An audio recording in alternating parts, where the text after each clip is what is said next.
This book was generated using Speakter's AI voices. You can create human-like voiceovers in over 50 languages. Prince Amerigo, a charming Italian nobleman, found himself at a crossroads.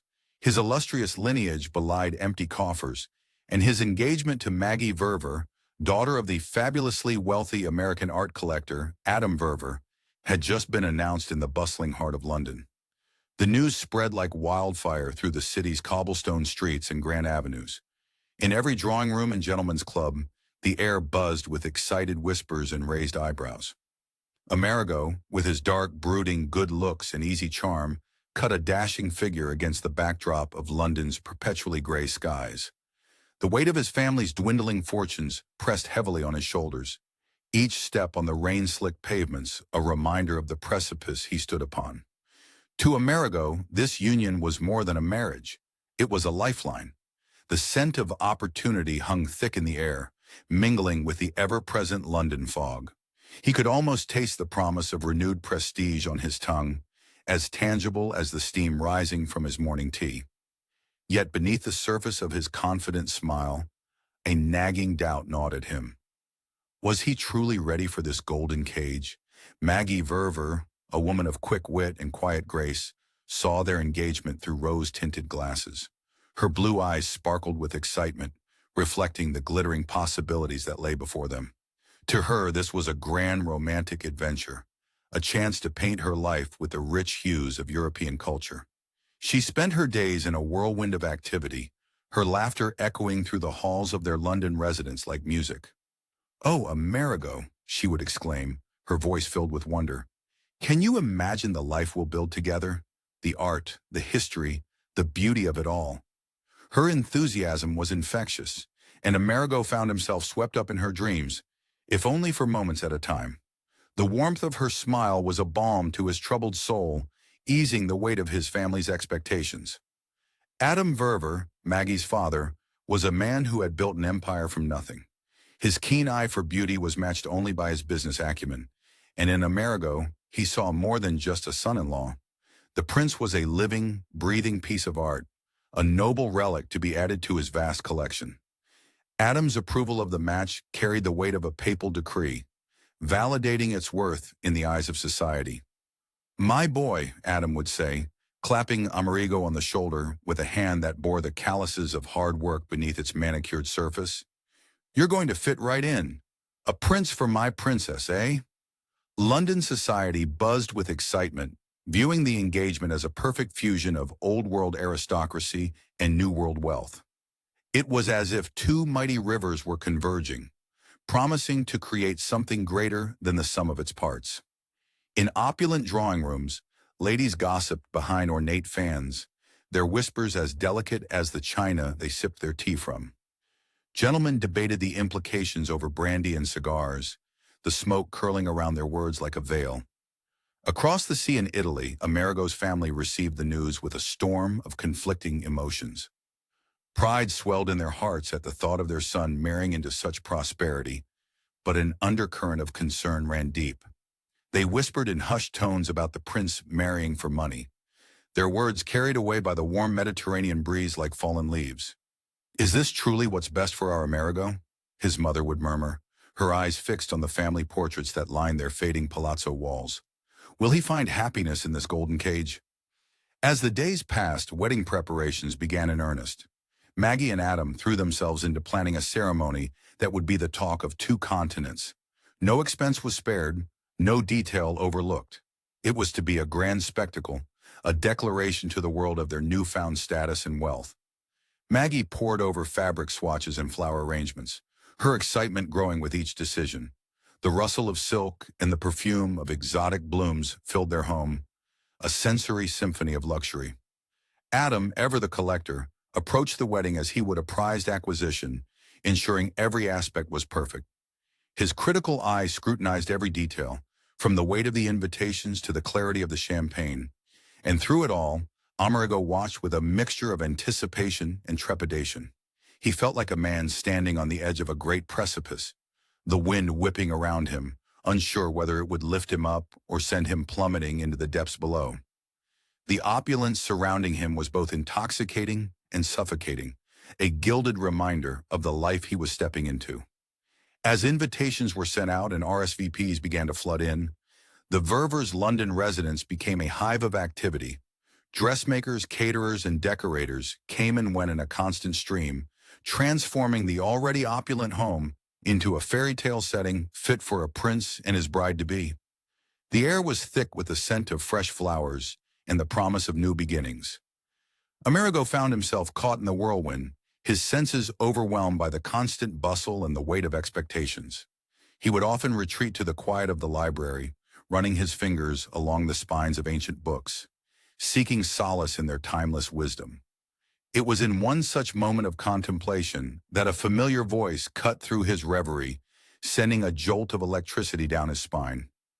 "Amerigo, is that really you?" He turned, his heart pounding, to find himself face to face with a ghost from his past. Charlotte Stant, Maggie's childhood friend and his own former flame, stood in the doorway, her presence as unexpected as a summer storm in winter. The world seemed to tilt on its axis, and Amerigo felt the ground shift beneath his feet. With his wedding mere weeks away, the sudden appearance of Charlotte threatened to unravel the carefully woven tapestry of his new life. Prince Amerigo's world tilted on its axis as he found himself unexpectedly face-to-face with Charlotte Stant on a bustling London street. It was mere weeks before his wedding, and his fiancée, Maggie's childhood friend, an old flame of his own, had arrived in the city for the upcoming nuptials. The cacophony of the city seemed to fade into a dull hum as Amerigo's eyes locked onto Charlotte's familiar silhouette. The crowd parted like a curtain, revealing her in all her grace and beauty. His heart thundered in his chest, a mix of surprise, nostalgia, and an emotion he dared not name coursing through his veins. Charlotte's eyes widened, a kaleidoscope of feelings flickering across her face. Joy, nostalgia, and a hint of something more complex, more dangerous. "Amerigo!" she exclaimed, her voice cutting through the city's din like a bell. "What a delightful coincidence!" As they exchanged pleasantries, the busy world around them blurred into insignificance. The afternoon stretched before them, pregnant with possibility and unspoken tension. The air between them crackled with an electric charge, memories of shared laughter and stolen kisses in Rome threatening to overwhelm them both. "Shall we take a walk?" Amerigo suggested, his voice betraying a hint of eagerness that surprised even him. "For old time's sake?" Charlotte nodded, a small, knowing smile playing on her lips. As they strolled through the streets of London, their conversation flowed as easily as the Thames, meandering through shared memories and inside jokes. The cobblestone paths beneath their feet seemed to transform, the gray London sky giving way to the warm Italian sun of their past. Their wandering led them to a quaint antique shop on Bloomsbury Street. The window display was a treasure trove of curiosities, each item whispering tales of bygone eras. "Perhaps we might find a wedding gift for Maggie and Adam here," Charlotte mused, her fingers trailing along the dusty window pane, leaving delicate swirls in their wake. Inside, the shop was a labyrinth of shelves and display cases. The musty scent of old books and polished wood enveloped them, transporting them to a world apart from the bustling London streets. As they browsed, their hands occasionally brushed, sending shivers down their spines. The air grew thick with unspoken words and suppressed desires. Suddenly, a glint of gold caught their attention. There, nestled among crystal decanters and porcelain figurines, sat a magnificent golden bowl. Its surface gleamed in the dim light of the shop, seeming to beckon them closer with promises of perfection and unity. "It's exquisite," Charlotte breathed, carefully lifting the bowl from its perch. Her fingers caressed the smooth surface, tracing patterns only she could see. Amerigo nodded, his eyes fixed on the object. "A symbol of perfection, of unity," he murmured, his words heavy with meaning. The bowl seemed to reflect their shared past and the uncertain future that lay ahead. As they examined the bowl, their conversation took on a charged quality.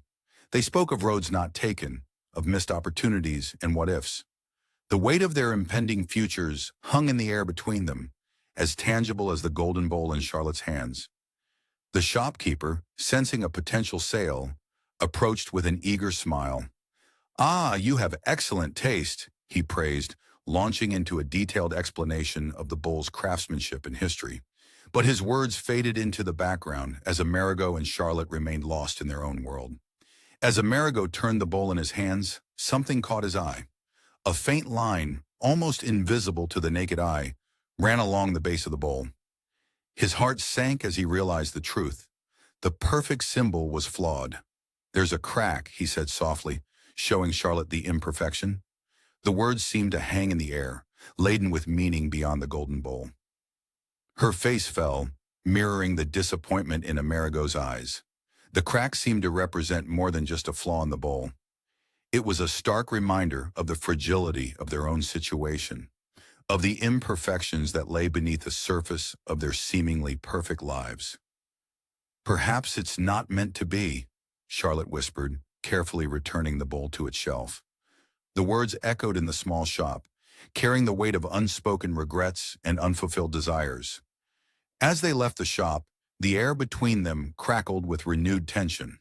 Their brief foray into the past had rekindled old feelings, creating a secret connection that threatened to complicate their futures. The London streets seemed different now, charged with possibility and danger. On the street, Charlotte turned to Amerigo, her eyes shining with a mix of regret and longing. "Let's keep this afternoon between us," she suggested, her voice barely above a whisper. "For Maggie's sake." Amerigo nodded, unable to find the words to express the tumult of emotions coursing through him. As they parted ways, the golden bowl and its hidden flaw lingered in their minds, a poignant reminder of what might have been and the challenges that lay ahead. As night fell over London, Amerigo found himself drawn to the heart of the city. His feet carried him towards a familiar silhouette rising against the darkening sky. The Grand London Cathedral stood resplendent, its spires reaching towards the heavens. As he gazed up at the architectural marvel, a chill ran down his spine. Tomorrow he would stand before God and man to pledge his love and fidelity to Maggie. But as the cathedral bells began to toll, he couldn't help but wonder, had he already betrayed her? The Grand London Cathedral stood resplendent against the sky. Its spires reached towards the heavens, a testament to human faith and architectural prowess. Within its hallowed walls, a buzz of excitement filled the air, as society's elite gathered to witness the union of Prince Amerigo and Maggie Verver. Sunlight poured through stained glass windows, painting the faces of guests with a kaleidoscope of colors. The scent of lilies and roses wafted through the air, mingling with the subtle notes of perfume and cologne. As the first notes of the wedding march echoed through the vast space, all eyes turned to the entrance. Maggie appeared, a vision in white silk and delicate lace. Her eyes, bright with unshed tears of joy, locked onto Amerigo's steady gaze. The prince stood tall and regal at the altar, his composed exterior belying the flutter of nerves in his stomach.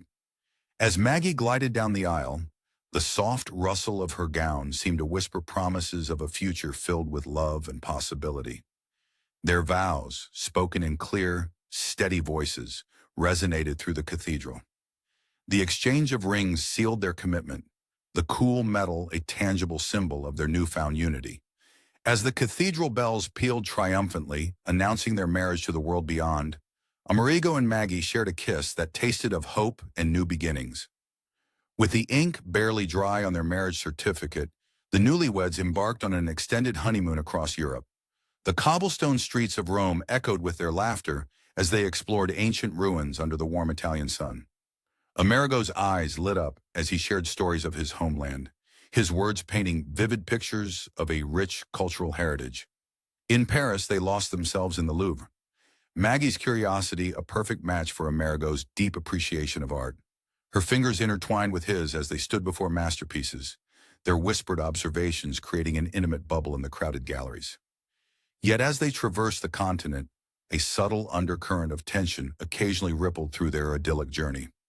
Amerigo sometimes found himself caught between two worlds, his new role as Maggie's husband and the weight of his own cultural identity. These moments were fleeting, quickly smoothed over by shared laughter or tender touch, but they left a lingering trace of unease.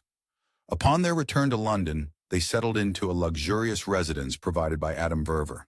The house, with its high ceilings and opulent furnishings, was a testament to the Ververs' wealth and refined taste. Maggie threw herself into making it a home, her enthusiasm infectious as she arranged flowers and selected artwork. Amerigo watched her with a mixture of admiration and a touch of bewilderment, still adjusting to the rhythms of married life in England. Their happiness multiplied with the birth of their son within a year. The baby's arrival brought a new dimension to their relationship, deepening their bond and filling their days with wonder. Amerigo found himself marveling at the tiny fingers and toes, a fierce protectiveness welling up inside him.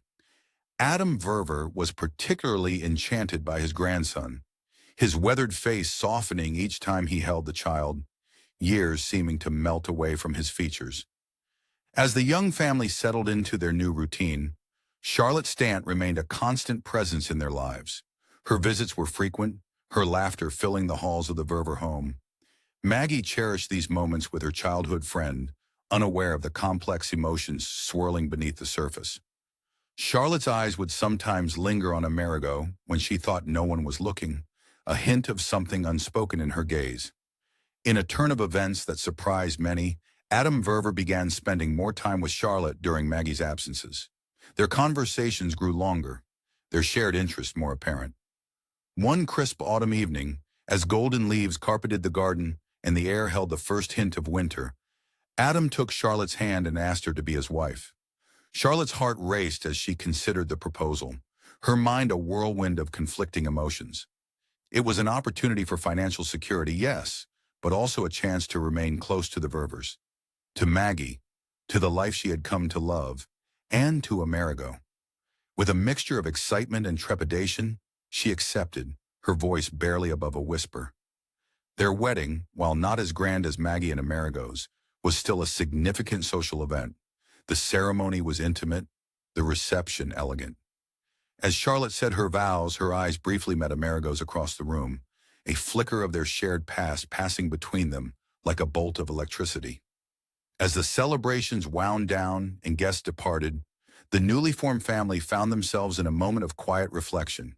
The air was thick with unspoken words and tangled emotions.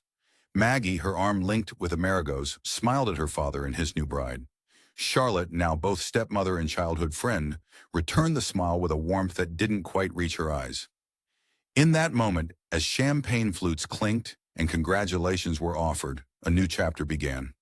The complex family dynamic, with Charlotte as Maggie's stepmother, childhood friend, and Amerigo's former lover, set the stage for a future filled with both promise and peril. The golden bowl of their lives had been remolded, its surface gleaming, but its integrity yet to be tested. As the last guests departed and the newlyweds prepared to embark on their honeymoon, an unsettling quiet fell over the Verver household. Maggie caught a glimpse of Amerigo and Charlotte exchanging a look that lasted a heartbeat too long. A chill ran down her spine, and for the first time since her own wedding day, a seed of doubt took root in her heart. What secrets lay buried beneath the polished surface of their seemingly perfect lives? The two newly married couples settled into a comfortable routine in England. Their days were filled with social engagements and family gatherings, creating a semblance of harmony in their intertwined lives. Adam and Charlotte's new home stood as a picturesque testament to English countryside living. Ivy climbed the weathered stone walls and manicured gardens stretched out like a vibrant carpet. The house seemed to breathe with history, its windows twinkling in the soft light of dawn and dusk. Maggie, her heart overflowing with joy at having her father and best friend so near, threw herself into the role of hostess with unbridled enthusiasm. The grand dining room of their home became the stage for elaborate dinner parties. Crystal chandeliers cast a warm glow over the scene, their light dancing off the fine china and silverware. Laughter bubbled up like champagne, filling the air with a fizz of excitement. Yet beneath this sparkling surface, unseen currents stirred. Amerigo and Charlotte, thrust into closer proximity by circumstance, maintained a careful dance of polite friendship. Their smiles were picture perfect, their conversation light and easy, but their eyes told a different story. In quiet moments when they thought no one was looking, a flicker of something deeper, more intense, passed between them. It was like watching two planets caught in each other's gravity, circling ever closer. Adam moved through their gatherings with an air of contentment, like a man who had finally completed a long-sought puzzle. His eyes crinkled with happiness as he watched his daughter and new wife, oblivious to the undercurrents swirling around him. As weeks passed, the couples began to pair off in various combinations for social events. Maggie often found herself arm in arm with her father, their bond as strong as ever. Meanwhile, Charlotte and Amerigo were thrown together, creating opportunities for private conversations and shared moments that felt both thrilling and dangerous. One balmy weekend at their country estate, the air hung heavy with the scent of roses and unspoken desires. Amerigo and Charlotte found themselves alone during a walk in the gardens. The manicured hedges provided a secluded haven, their green walls seeming to close in around the pair. As they strolled along the gravel paths, the crunch of stones under their feet a steady rhythm. Their emotional connection rekindled like embers stirred to life. Their voices were low, barely above a whisper, as they spoke of trivial things. Yet each word seemed charged with meaning, the space between them electric with tension. A brush of a hand against an arm, a lingering glance. Each small gesture carried the weight of their shared history and the forbidden nature of their attraction.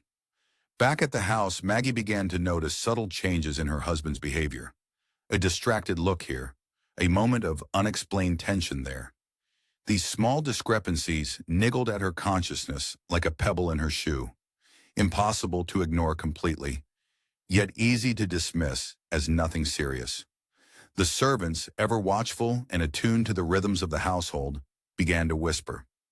Their hushed conversations in the kitchen and servants' quarters added fuel to the growing fire of gossip.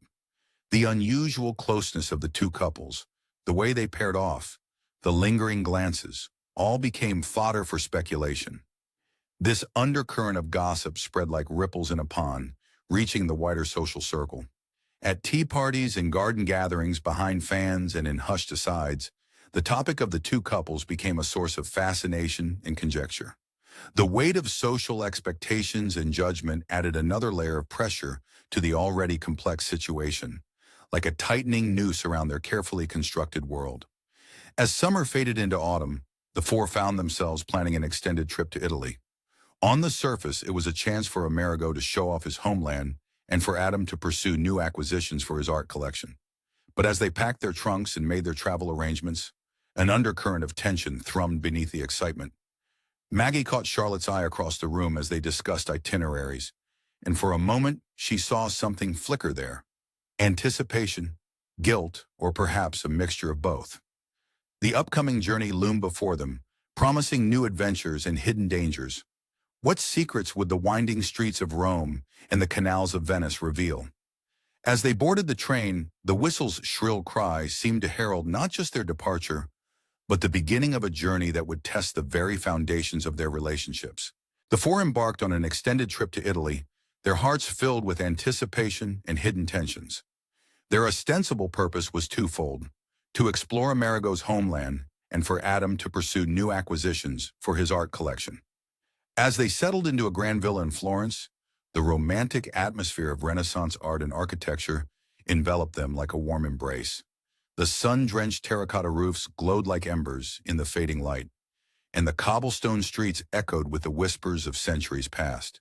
The very air seemed thick with possibility and unspoken desires. Amerigo, back on his native soil, underwent a startling transformation. His usual reserved demeanor melted away like snow in spring, replaced by an animated charm that danced in his eyes and lilted in his voice. His hands flew through the air, painting vivid pictures of his family's history as he regaled them with tales of his youth. Maggie watched her husband with a mixture of wonder and unease, as if a stranger had stepped into his skin. Charlotte, with her fluent Italian and intimate knowledge of the culture, naturally gravitated towards Amerigo. She became a bridge between the Americans and Italian society, her laughter ringing out like silver bells as she translated jokes and explained customs.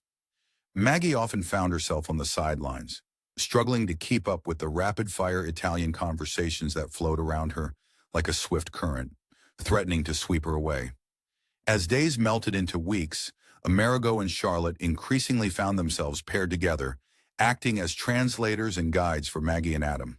Their shared history and cultural understanding created an invisible bond that seemed to strengthen with each passing day, like a vine slowly but surely entwining two trees. Maggie watched their easy camaraderie with a growing knot in her stomach, feeling like an outsider in her own marriage. The group's visit to Rome marked a turning point. The eternal city with its ancient ruins and timeless beauty stirred something deep within Amerigo and Charlotte. As they walked the same streets they had once explored together years ago, memories flooded back like a tidal wave. Each shared glance and inside joke felt like a dagger to Maggie's heart, who trailed behind them, feeling more isolated than ever. One balmy evening, while Maggie and Adam attended an opera, Amerigo and Charlotte found themselves alone in a secluded garden. The air was heavy with the scent of jasmine and unspoken desires. As the distant strains of music floated on the breeze like ghostly whispers, they stood facing each other, the weight of their shared past and forbidden attraction hanging between them like a tangible thing. In a moment of weakness, or perhaps inevitability, their lips met in a passionate kiss. It was as if a dam had broken, releasing years of pent-up longing and regret. The world seemed to spin around them, time standing still for that brief, stolen moment. As quickly as it began, it ended, leaving them both breathless and shaken by the line they had just crossed. Meanwhile, Maggie sat in the opulent opera house, her mind far from the dramatic areas unfolding on stage. She felt adrift in a sea of foreign words and customs, acutely aware of her inability to fully participate in this world that seemed to come so naturally to her husband and stepmother. The language barrier, once a minor inconvenience, now felt like an insurmountable wall separating her from those she loved most. Adam, blissfully unaware of the emotional tempest brewing around him, remained absorbed in his quest for artistic treasures. His eyes lit up with childlike wonder at each new discovery, oblivious to the growing tension within the group. As he excitedly discussed potential acquisitions with Charlotte, Maggie couldn't help but feel a pang of jealousy at their easy rapport, like a child watching others play a game she didn't understand. As the Italian adventure drew to a close, the four prepared to return home, each carrying secrets and unspoken truths like heavy luggage. The golden Italian sun that had once seemed so welcoming now felt harsh and unforgiving, exposing the cracks in their carefully constructed facades. They boarded the ship back to America, leaving behind not just the breathtaking landscapes of Italy, but also the last vestiges of their innocence. As the coastline of Italy faded into the distance, Maggie stood at the ship's railing, her knuckles white as she gripped the cold metal. The salty sea breeze whipped her hair around her face, mirroring the turmoil in her heart. She couldn't shake the feeling that something fundamental had shifted during their time abroad, like tectonic plates moving beneath the surface. As she turned to head back to their cabin, she caught sight of Amerigo and Charlotte, their heads bent close together in quiet conversation. A chill ran down her spine, and she knew with sudden, terrible clarity that the real storm was yet to come. The air in the Grand Manor House felt thick with unspoken tension, mirroring the storm clouds gathering in Maggie's mind. She found herself watching Amerigo and Charlotte with growing unease, her eyes narrowing as they exchanged knowing looks across crowded rooms. Their shared laughter echoed off the ornate walls, seeming to exclude everyone else in its intimacy. At first, Maggie tried to dismiss her concerns as mere paranoia, but as days melted into weeks, the cold weight of suspicion settled in her stomach like a heavy stone. She began to notice every fleeting touch, every lingering glance between her husband and her friend. Their interactions took on a new significance, laden with unspoken meaning that Maggie couldn't quite decipher. One balmy evening, a lavish dinner party filled the manor with the gentle clink of crystal and the murmur of polite conversation. Maggie moved through the crowd, her silk gown whispering against the polished floors. The warm glow of the chandeliers cast dancing shadows across the faces of the guests, creating an almost dreamlike atmosphere. In a secluded corner, partially hidden by a massive floral arrangement, Maggie spotted Amerigo and Charlotte. Their heads were bent close together, voices low and urgent. As Maggie approached, the scent of Charlotte's perfume, jasmine and something deeper, more exotic, wafted towards her. The pair fell abruptly silent, their expressions smoothing into polite smiles that didn't quite reach their eyes. "Am I interrupting?" Maggie asked, her voice light despite the knot tightening in her chest. Not at all, darling, Amerigo replied, his hand coming to rest on the small of her back. But Maggie couldn't help noticing how it lingered there, as if he was overcompensating. The warmth of his touch, once a comfort, now felt like a brand against her skin. The weekend at their country estate only served to deepen Maggie's doubts. She woke early one morning, the pale dawn light barely filtering through the heavy curtains. Unable to sleep, she slipped from the bed, the cool floorboards creaking softly beneath her feet. As she moved to the window, the musty scent of old books and polished wood filled her nostrils, familiar smells that suddenly felt alien and oppressive. What she saw in the misty gardens below made her breath catch in her throat. Amerigo and Charlotte were walking together, their figures partially obscured by the rolling fog. But even from a distance, Maggie could see the intimacy in their body language. The way Charlotte's hand brushed Amerigo's arm, the tilt of his head as he leaned in to catch her words. They moved in perfect sync, like two people who knew each other's rhythms by heart. As the days wore on, Maggie found herself paying closer attention to every interaction, every shared glance. She began to notice how Amerigo and Charlotte gravitated towards each other in any room, how they seemed to communicate without words, a raised eyebrow or a slight nod conveying volumes. The weight of her suspicions became a constant companion, whispering doubts into her ear with every breath. One afternoon, over tea served in delicate china cups that clinked nervously in Maggie's trembling hands, she confided in her friend, Fanny Assingham. The words tumbled out in a rush, like water breaking through a dam. "Am I imagining things, Fanny?" Maggie asked, her voice barely above a whisper. "Or is there something more between them?" Fanny's response was swift and vehement. "Nonsense, my dear. Amerigo adores you. You mustn't let these silly doubts take root." But there was something in Fanny's eyes, a flicker of, what? Concern? Guilt? It was gone in an instant, but it was enough to fan the flames of Maggie's suspicion rather than extinguish them. As weeks turned into months, Maggie found herself lost in a maze of memories, examining past events through the lens of her newfound doubts. Charlotte's unexpected appearance in London before the wedding took on a new significance. Had there been a hidden motive behind her sudden visit? The easy camaraderie between Amerigo and Charlotte, once a source of comfort, now felt like a betrayal. With each passing day, Maggie felt herself withdrawing, building walls around her heart. She became quieter, more reserved. Her smiles, once bright and frequent, became rare and forced. The tension in their household was palpable, a living thing that seemed to grow and stretch, filling every corner with its suffocating presence. Amerigo and Charlotte noticed the change, exchanging worried glances when they thought Maggie wasn't looking. But she saw. She always saw now, hyper-aware of every interaction, every nuance. And as her emotional distance grew, so did the unspoken strain that hung over them all, like a storm cloud, dark and ominous, threatening to break at any moment. As the sun set on another day filled with unspoken tensions and lingering doubts, Maggie made a decision. She could no longer ignore the gnawing suspicion that had taken root in her heart. With trembling fingers, she reached for a small, ornate key hidden in her jewelry box. It unlocked a drawer containing a faded business card from an antique shop in Bloomsbury, a place Amerigo had once mentioned in passing. Tomorrow, she resolved, she would seek answers there, even if they threatened to shatter the carefully constructed facade of her marriage. Maggie's suspicions had been growing, eating away at her peace of mind. She decided it was time to revisit the antique shop in Bloomsbury, where Amerigo had once mentioned browsing. The streets of London bustled with life, but Maggie felt oddly detached from it all. Her heart raced as she approached the shop, its weathered sign creaking gently in the breeze.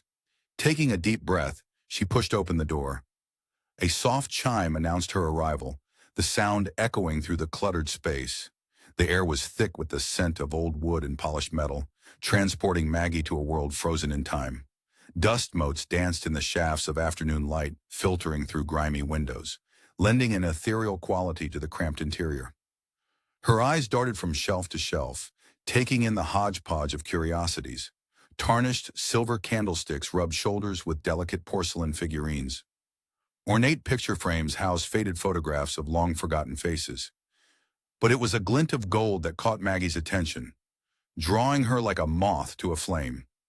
There, on a velvet-draped pedestal, sat a stunning golden bowl. Maggie's breath caught in her throat as she approached. The bowl seemed to shimmer and shift in the dim light, its curves hypnotic. Her fingers itched to touch it, to confirm its reality. "Ah, madam, you have excellent taste," a voice oozed from behind her. Maggie startled, turning to face the shopkeeper. He was a portly man with thinning hair and wire-rimmed spectacles perched precariously on his nose. His eyes gleamed with the prospect of a sale. "This piece is quite extraordinary. Would you care for a closer look?" Maggie nodded, not trusting her voice. The shopkeeper carefully lifted the bowl from its perch and placed it in her hands. She was surprised by its weight, as if it carried more than just its physical form. The cool metal warmed quickly under her touch as she traced the intricate patterns etched into its surface. As she tilted the bowl, catching the light at different angles, something caught her eye. There, almost invisible, was a hairline crack. The imperfection sent a jolt through her, triggering a memory that hit her like a thunderbolt. A hushed conversation between Amerigo and Charlotte flashed in her mind. They had spoken about a flawed golden bowl, their words laden with hidden meaning. At the time, she had dismissed it as idle chatter. Now, holding this beautiful, yet imperfect object, Maggie felt as if she were holding a key to a door she wasn't sure she wanted to open. The shopkeeper, oblivious to her inner turmoil, launched into a well-rehearsed spiel about the bowl's history. His words washed over Maggie like waves until a particular phrase caught her attention. "When that handsome Italian gentleman and his lovely companion were here," Maggie's head snapped up, her heart pounding. "I'm sorry, what did you say?" The shopkeeper blinked, momentarily thrown off his script. "Oh, I was just mentioning that this bowl caught the eye of a couple who visited the shop some time ago. Before your wedding, if I recall correctly." He chuckled, clearly pleased with his memory. They were quite taken with each other, those two. The way they looked at each other, well, it was clear they were more than just friends. Each word was like a dagger to Maggie's heart. She struggled to keep her composure, her mind racing with implications. "This couple," she said, her voice barely above a whisper, "can you describe them?" As the shopkeeper painted a vivid picture of Amerigo and Charlotte, Maggie felt the ground shift beneath her feet. The golden bowl in her hand seemed to grow heavier, a physical manifestation of the burden of knowledge she now carried. In a moment of impulse fueled by a cocktail of emotions, anger, hurt, betrayal, Maggie heard herself say, "I'll take it." The transaction was a blur. Before she knew it, Maggie was stepping back onto the bustling London street, the carefully wrapped bowl tucked under her arm. It felt like a ticking time bomb, ready to shatter the carefully constructed facade of her life. As she made her way home, the city around her seemed muted, as if she were moving through a dream. The weight of her discovery pressed down on her, each step bringing her closer to a confrontation she both dreaded and craved. Maggie returned home, her mind racing with the implications of her discovery. The golden bowl, now safely ensconced in her possession, seemed to pulse with unspoken truths. As she closed the door behind her, Maggie knew that nothing would ever be the same again. She placed the bowl on her dressing table, its golden surface catching the last rays of the setting sun. Maggie stared at her reflection in the mirror, barely recognizing the woman who looked back at her. Her eyes were filled with a mixture of determination and fear. As night fell, Maggie sat in the darkness of her room, the bowl's presence a constant reminder of the choice that lay before her. She could confront Amerigo, shatter the illusion of their perfect marriage, or she could remain silent, carrying this burden alone. Her fingers traced the outline of the bowl in the darkness. With each pass, her resolve strengthened. By the time dawn broke, Maggie had made her decision. She would confront Amerigo, armed with the truth and the golden bowl as her witness. But how? The question lingered in her mind as she began to formulate a plan, one that would change the course of their lives forever. Maggie had uncovered the truth at the antique shop. Armed with this knowledge, she meticulously planned her confrontation with Prince Amerigo. She arranged for a private evening at home, ensuring they wouldn't be interrupted. The air hung heavy with anticipation, thick enough to cut with a knife. The house stood silent, a fortress of secrets waiting to crumble. Maggie's heart thundered in her chest as she paced the drawing room, her fingers tracing the delicate curves of the golden bowl. The object felt cool against her skin, its weight a constant reminder of the lies that threatened to tear her world apart. Soft lamplight caught the bowl's gleam, casting eerie shadows that danced across the walls like mocking specters. As the clock struck 8, its chimes echoing through the empty halls, the front door creaked open. Amerigo's footsteps, usually so confident, now seemed hesitant. Each step brought him closer to the moment of reckoning, and Maggie could almost taste the tension in the air. She took a deep breath, inhaling the faint scent of her husband's cologne, mixed with the musty odor of old books lining the shelves. "Maggie?" Amerigo called out, his voice tinged with curiosity and a hint of unease. She didn't answer, letting the silence draw him in. When he entered the room, his eyes immediately fell on the golden bowl in her hands. The color drained from his face, his usual composure cracking like thin ice on a spring day. "I visited an antique shop today," Maggie began, her voice steady despite the storm raging inside her. The owner had quite an interesting story to tell. Amerigo's jaw clenched, the muscle twitching visibly. His mind raced, thoughts flitting across his face like shadows. "Maggie, Please," she interrupted, holding up a hand. "Let me finish." As Maggie recounted her visit to the shop, Amerigo's demeanor shifted from shock to defensiveness. He paced the room like a caged animal, occasionally running a hand through his dark hair. The floorboards creaked beneath his feet, each sound an accusation. "It was nothing, cara mia," he insisted, his accent thickening with emotion. "A fleeting moment from the past, nothing more." But Maggie stood firm, the bowl between them like a silent witness. Its golden surface reflected their distorted images, a funhouse mirror of their fractured relationship. "And what of the present, Amerigo? What of Charlotte?" The name hung in the air, heavy and accusing. Amerigo's shoulders slumped, defeat etched across his features. Slowly, painfully, the truth began to spill out like blood from a wound. As the night wore on, their conversation deepened, touching raw nerves and long-buried fears. Maggie's voice trembled as she spoke of betrayal, her words cutting through the air like shards of glass. Amerigo, in turn, pleaded cultural differences and misunderstandings, his explanations sounding hollow even to his own ears. The golden bowl sat between them, a silent arbiter of their fate. Its presence seemed to grow, filling the room with unspoken accusations and regrets. The ticking of the grandfather clock in the corner marked the passing of hours, each second another moment of their lives slipping away. As the first light of dawn began to creep through the curtains, casting long shadows across the room, Amerigo's voice grew hoarse from talking. Finally he fell silent, his eyes red-rimmed and weary. Maggie looked at her husband, really looked at him. She saw the man she loved, flawed and human, teetering on the edge of losing everything. In that moment, she made a choice that would alter the course of their lives forever. "We can't go back," she said softly, her voice barely above a whisper. "But we can move forward, together." Amerigo's eyes widened, hope flickering in their depths like a candle in the wind. "You mean?" "I mean we have work to do," Maggie replied, her voice gaining strength with each word. "You must end things with Charlotte, completely and irrevocably. And we must find a way to address this with Father, without revealing the full extent of this." Amerigo nodded, relief and determination washing over his features. He reached out, taking Maggie's hands in his own. The warmth of his touch sent a shiver down her spine, a reminder of the connection they once shared. "I swear to you, Maggie, I will dedicate myself fully to our family. No more secrets, no more lies." As the sun rose over London, casting a golden glow reminiscent of the bowl that had brought their world crashing down, Maggie and Amerigo began the delicate process of rebuilding their shattered trust. The road ahead would be long and fraught with challenges, but in that moment, a fragile hope blossomed between them. Maggie stood, her legs stiff from hours of sitting. She walked to the window, pulling back the heavy curtains to let in more light. As she turned back to face Amerigo, a flicker of movement caught her eye. There, in the garden below, stood a familiar figure. Charlotte, her face a mask of anguish, stared up at the window.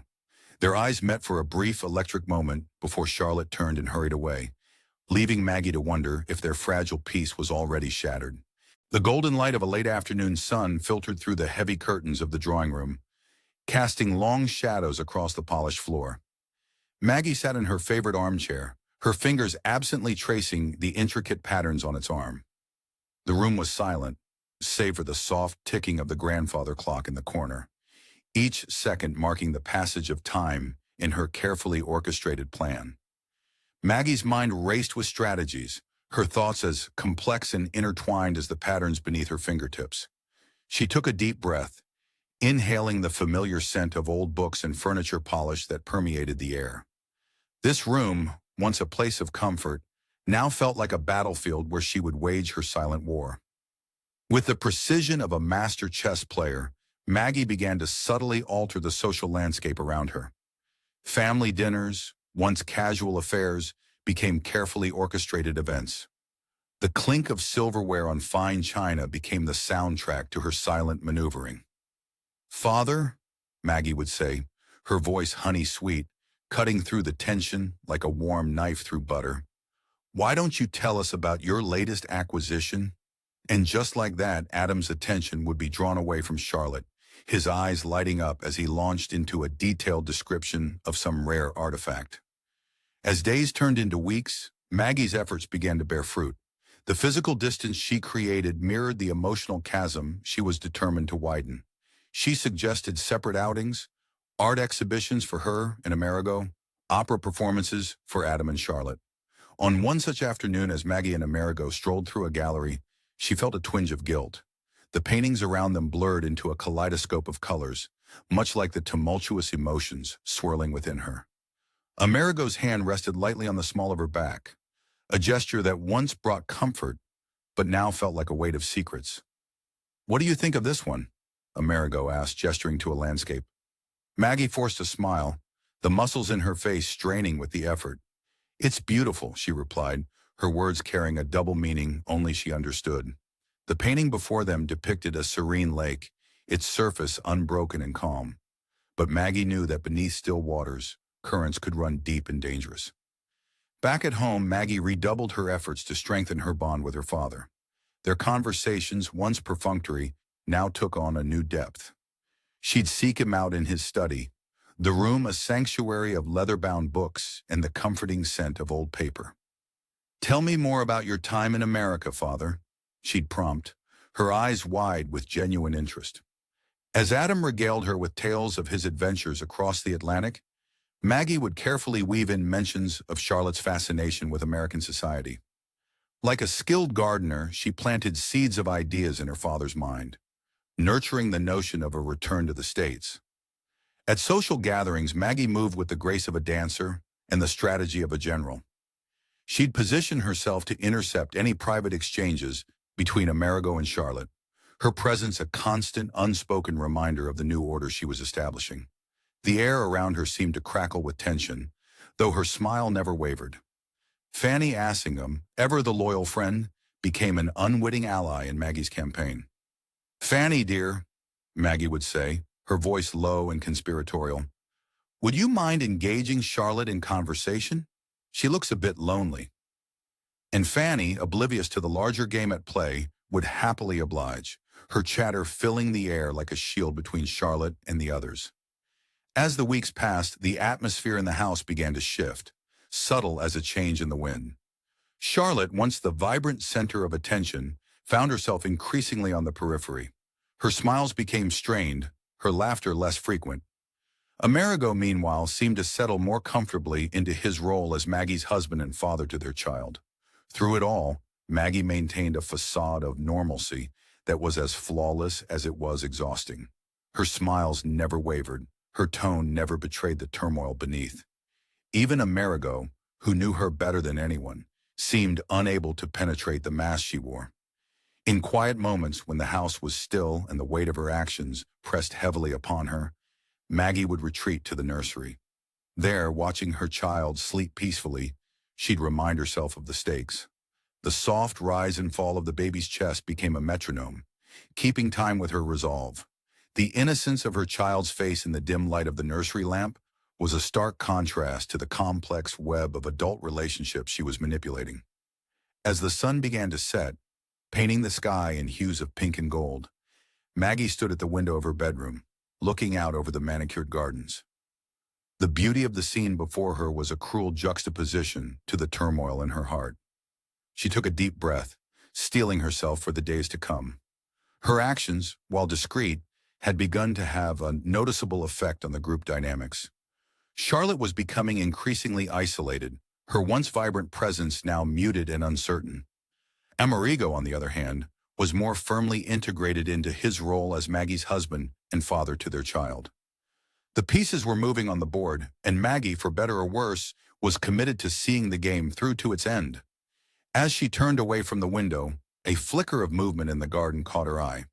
There, partially hidden by the lengthening shadows, she saw her father deep in conversation with Charlotte. Their heads were bent close together, their expressions serious. A chill ran down Maggie's spine as she realized that despite her best efforts, she might not be the only one making moves in this intricate game of relationships and loyalties. Maggie's subtle manipulations had begun to shape Adam Verver's thoughts. His own observations, too, were leading him towards a significant decision. The grand halls of their English estate, once a source of pride and comfort, now felt suffocating to Adam. The high ceilings and ornate decorations that had once impressed him now seemed to mock him with their extravagance. He noticed a shift in the family dynamics, like a delicate mobile thrown off balance by an errant breeze. Charlotte, in particular, caught his attention. She floated through their social engagements with a restlessness that reminded him of a caged bird, her American spirit visibly chafing against the rigid constraints of English society. One crisp autumn afternoon, when the air outside was sharp with the scent of fallen leaves, Adam sought out Maggie for a private conversation. The library, with its rich mahogany shelves and the comforting smell of old leather-bound books, provided the perfect backdrop for their tete-a-tete. The crackling fire in the hearth cast dancing shadows on the walls, mirroring the flickering thoughts in Adam's mind. "My dear," Adam began, his voice tinged with a mix of excitement and nostalgia. "I've been thinking." He paused, running his fingers along the spine of a nearby book. "The European art market, it's like an overripe fruit.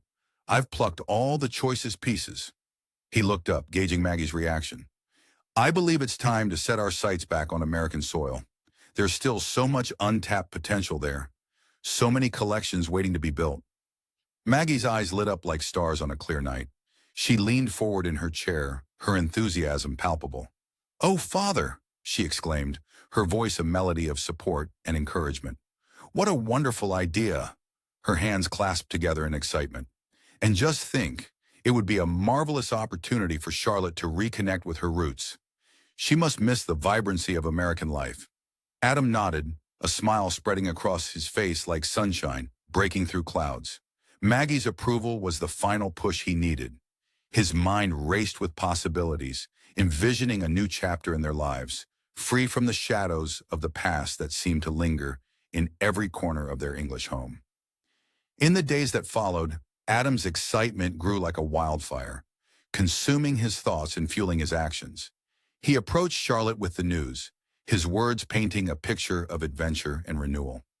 "My dear," he said, taking her hands in his, feeling the coolness of her skin against his palms. "Imagine us carving out our own little empire across the Atlantic. A fresh start, away from all this." He gestured vaguely at their surroundings, his eyes shining with anticipation. Charlotte's reaction was like a still pond disturbed by a sudden stone. Her face remained calm, but ripples of emotion played just beneath the surface. She tried to hide her reluctance, forcing a smile that didn't quite reach her eyes. "Of course, Adam," she replied, her voice steady despite the turmoil within. "If that's what you think is best." Her words hung in the air, heavy with unspoken thoughts. As Adam dove into the logistics of their move, Charlotte felt the walls closing in. The opulent rooms that had once felt like a sanctuary now seemed to shrink around her. She realized, with a sinking feeling like lead in her stomach, that she had little choice in the matter. The decision had been made, and she was merely a passenger on this journey, her own desires swept aside by the current of Adam's enthusiasm.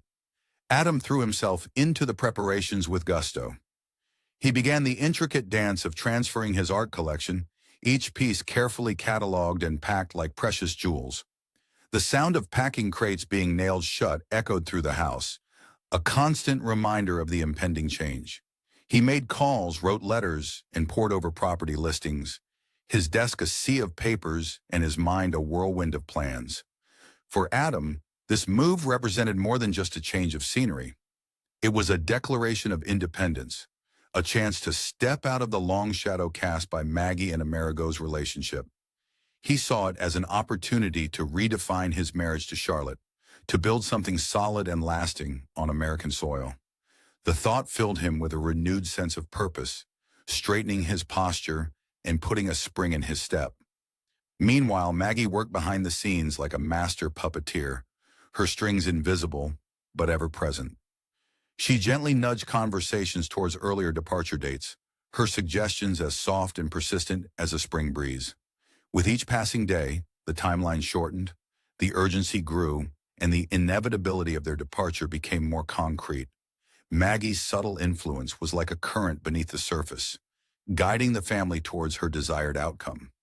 As the autumn leaves turned to vibrant shades of red and gold outside their windows, mirroring the fiery determination in Adam's eyes, the plans for their new American life took shape. The air hummed with a mixture of excitement and unspoken tension, a complex symphony of emotions that would follow them across the ocean to their new beginning. The night before their departure, a storm brewed on the horizon. Thunder rumbled in the distance, echoing the tumultuous emotions swirling within the household. Charlotte stood at the window, watching the approaching darkness, her reflection ghostly in the glass. Behind her, trunks and suitcases stood packed and ready, silent sentinels marking the end of one chapter and the uncertain beginning of another. As lightning illuminated the sky, Charlotte's face was briefly lit, revealing a mix of fear, resignation, and something else, a flicker of determination that hadn't been there before. What would tomorrow bring? The answer lay across an ocean, in a future that seemed both thrilling and terrifying in its uncertainty. The day of Adam and Charlotte's departure had finally arrived. A mix of emotions and unspoken tensions hung in the air, thick as London fog. The bustling London docks buzzed with activity as the family gathered to bid farewell. Seagulls wheeled overhead, their mournful cries echoing the bittersweet mood. The salty sea air mingled with the acrid smell of coal smoke from nearby steamships, creating a pungent cocktail that stung the nostrils and clung to clothes. Charlotte stood tall and elegant, a statue carved from marble. Her gloved hands were clasped tightly at her sides, knuckles white with the effort of maintaining her composure. As she gazed at the looming ship, her heart constricted painfully. Each breath felt like a battle against the tide of emotions threatening to drown her. Maggie flitted about with nervous energy, her smile too bright, too brittle. She fussed over her father's luggage and Charlotte's comfort, her movements sharp and jerky. Beneath her cheerful exterior, a storm raged. Relief, guilt, and a fierce, triumphant joy that threatened to bubble to the surface with each passing moment.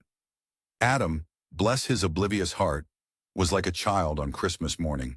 His eyes sparkled with excitement as he regaled anyone who would listen with his grand plans for America. "Just think of the collections we'll build, Charlotte," he exclaimed, his enthusiasm infectious. "And the connections we'll make. It'll be a whole new world for us." Amerigo stood slightly apart, a study in conflicted emotions.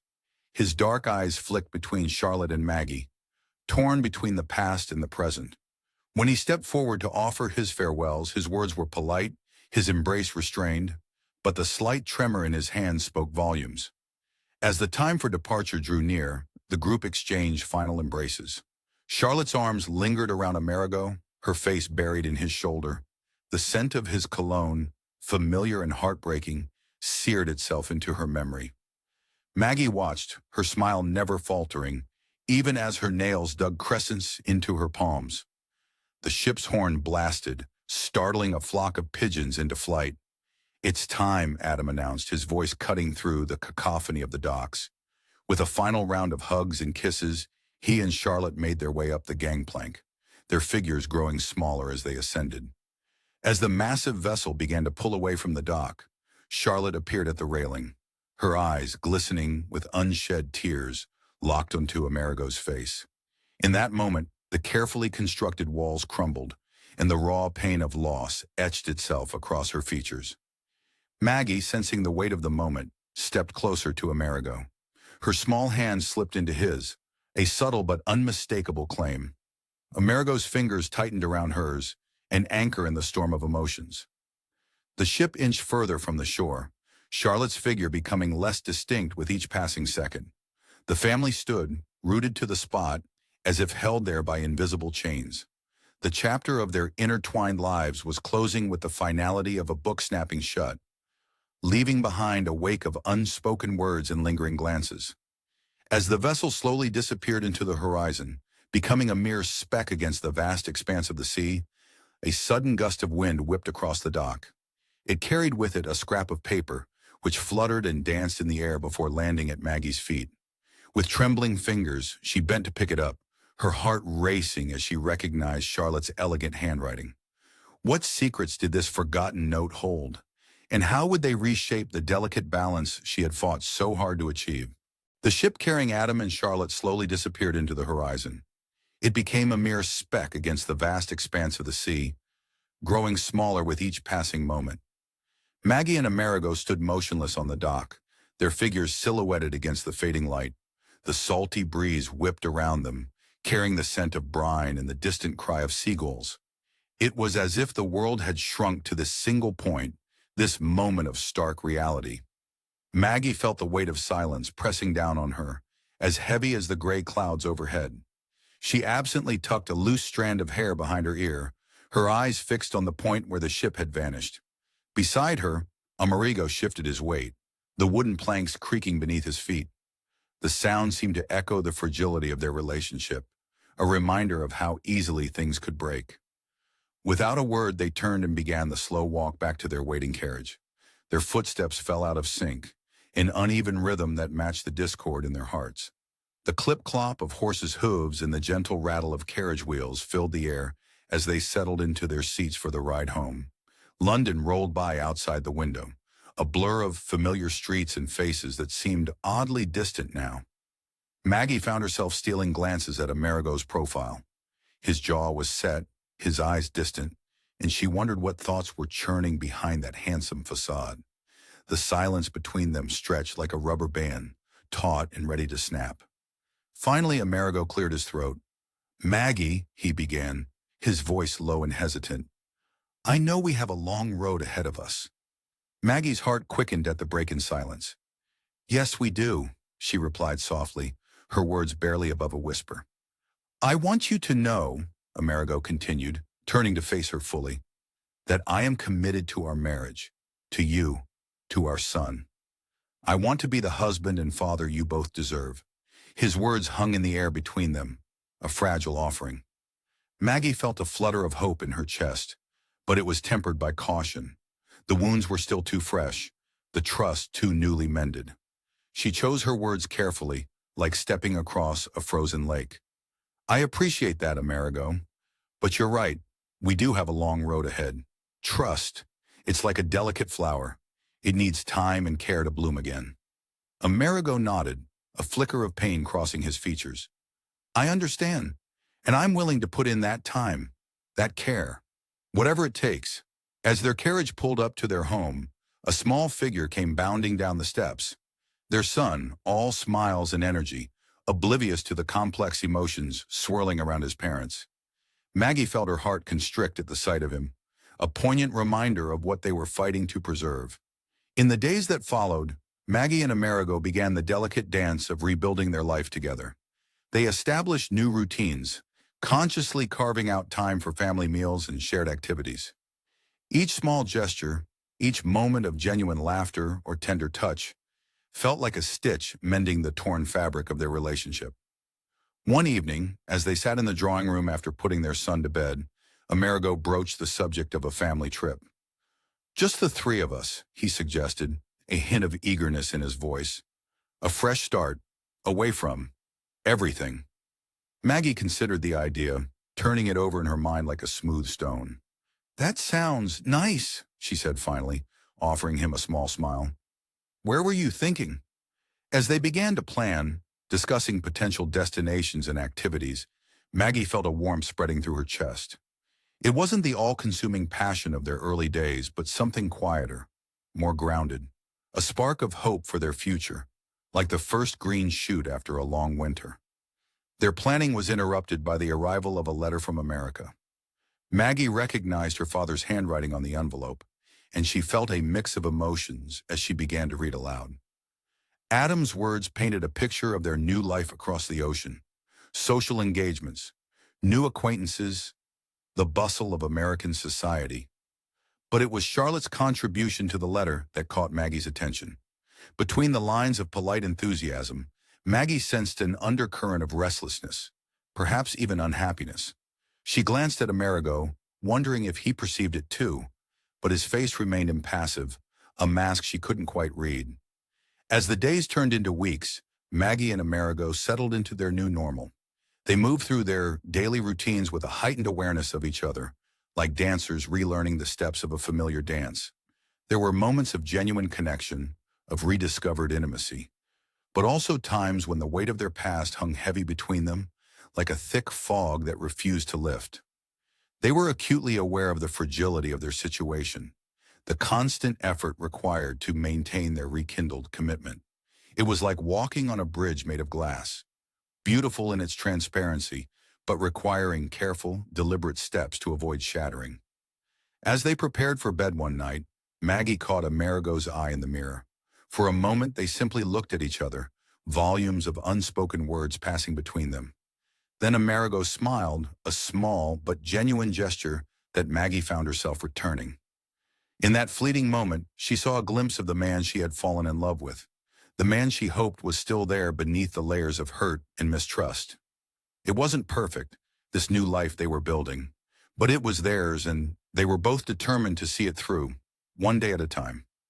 As Maggie lay in bed that night, listening to Amerigo's steady breathing beside her, she felt a sense of cautious optimism. The road ahead was long and uncertain, but they were on it together. And maybe, just maybe, that would be enough. The golden bowl that had once symbolized their fractured relationship now sat on a shelf in their bedroom.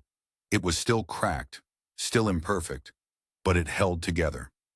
Maggie looked at it in the soft moonlight filtering through the curtains and saw it not as a reminder of past betrayals, but as a testament to their resilience. Like the bowl, they were mending, piece by piece, day by day.